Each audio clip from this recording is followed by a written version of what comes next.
মই এতিয়া কিছুমান জেনেৰেল নলেজৰ বিষয়ে ক'বলৈ ওলাইছোঁ।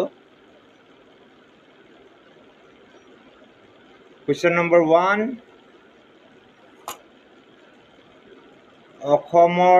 বৰ্তমান অসমৰ মুখ্যমন্ত্ৰীৰ নাম কি? ইয়াৰ উত্তৰ হ'ব ডক্টৰ হিমন্ত বিশ্ব শৰ্মা। তাৰপিছত অসমৰ ৰাজ্যপালৰ নাম কি? ইয়াৰ উত্তৰ হ'ব জগদীশ মুখী।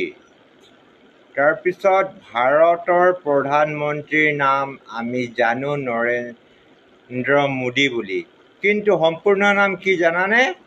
নৰেন্দ্ৰ দামোদৰ মোদী। ঠিক আছে। এতিয়া চতুৰ্থ কুৱেশ্যনলৈ যাওঁ। অসমৰ শিক্ষামন্ত্ৰীৰ নাম কি? ইয়াৰ উত্তৰ হ'ব ৰণোজ পেগু। আৰু পৃথিৱীৰ আটাইতকৈ শক্তিশালী দেশখনৰ নাম কি? আপোনালোকে নিশ্চয় জানে, তথাপিও কিছুমানে নাজানিব পাৰে। সেইকাৰণে কৈছোঁ মই America. America is the most powerful country of the world. তাৰপিছত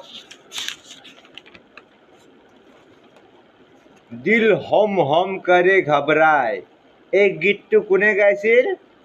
ইয়াৰ উত্তৰ হ'ব ডক্টৰ ভূপেন হাজৰিকা। আৰু বড়ো জনজাতীয় মানুহে এটা নাচ প্ৰদৰ্শন কৰে, সেই নাচটোৰ নাম কি? বাগৰুম্বা। আৰু ডিমাছাসকলে যিটো ফেষ্টিভেল, আটাইতকৈ ডাঙৰ ফেষ্টিভেল যিটো উদযাপন কৰে, সেইটোৰ নাম কি? বিচু ডিমা। ঠিক আছে।